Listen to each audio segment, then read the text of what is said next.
بسم الله الرحمن الرحيم maanta ay taariikhdu tahay 20 bisha 9 2022 maxkamadda gobolka Banaadir qaybta ciqaabta waaxda tashiga waxay ku dhawaaqaysaa galdacwadeedka sumadiisu tahay 694 2022 oo eedeysana ka yahay Muxidiin Maxamuud Axmed ina Batuulo Xuseen Maxamuud 40 jir ah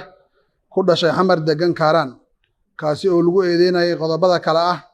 440 faqrada koowaad xeerka ciqaabta Soomaaliyeed iyo 434 isla xeerka ciqaabta Soomaaliyeed sababtoo ah wuxuu dil bareera u geystay marxuumad Ruqiyo Sheekh Axmed Cali dhaawacan u geystay Xaliimo Xaaji Axmed Raagi kagana dhuftay Toorey 9 meelood maxkamaddu marka ay u akhrisay eedeysanaha eed loo haystay si waafaqsan qodobka 103 faqrada labaad xarafka ah xeerka ciqaabta Soomaaliyeed eedeysanahana uu ku jawaabay si waafaqsan qodobka 104 faqrada koowaad xarafka ah xeerka ciqaabta Soomaaliyeed oo ah inuu qabo is-hortaagiisuna uu ku sheegay inuu falkaasi u geystay laakiin uu isdifaacay kadib markii marxuumadda iyo gabadha uu Tooreyda ku dhaawacay soo weerareen maxkamadda intaas kadib waxay u gudubtay qodobka 114 faqrada koowaad iyo faqrada labaad ee xeerka ciqaabta Soomaaliyeed taasoo xafiiska xeralyaal guud ee qaranka uu maxkamadda u soo gudbiyay cadeemaha soo socda 1 warqadda dhimashada marxuumadda 2 warqadda dhaawac muujinta dhibanada Xaliimo Xaaji Axmed Raagi 3 sawirka marxuumadda 4 Tooreyda dhibka lagu geystay sidoo kale waxay dhageysatay marqaatiyada maxkamadda xafiiska xeralyaha guud ee qaranka hor keeneen kuwaasi oo kala ah 1 Hidaayo Maxamed Maxamuud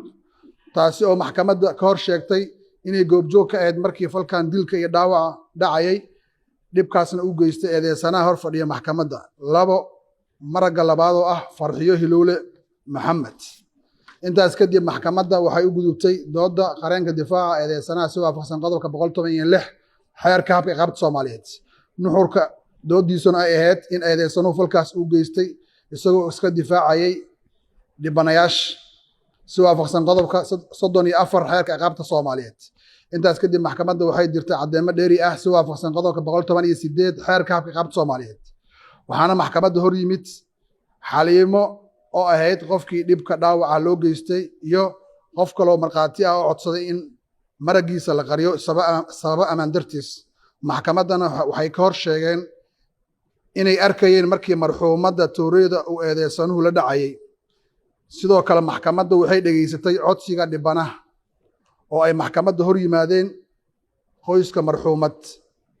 Ruqiyo oo maxkamadda ka codsaday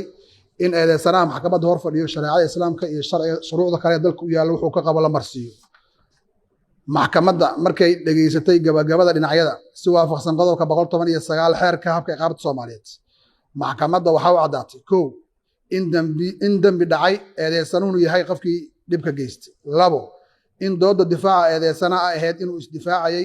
uu cadeen waayay si waafaqsan qodobada 34 xeerka ciqaabta Soomaaliyeed iyo 164 xeerka ciqaabta Soomaaliyeed 3 in eedeysanuhu si bareera u geystay labada fal ee lagu soo kala eedeeyay oo ah dilka iyo dhaawaca xukunka maxkamaddu markay aragtay asbaabaha sare ku xusan waxay maxkamaddu ku heshay si waafaqsan qodobka 123 xeerka ciqaabta Soomaaliyeed eedeysanaha qodobka lagu soo eedeeyay oo ah 434 iyo 440 faqrada koowaad xeerka ciqaabta Soomaaliyeed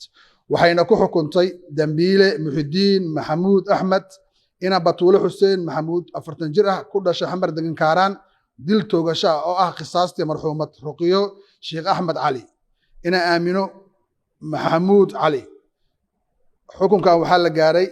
maanta oo taariikhdu tahay 20 bisha 9 2022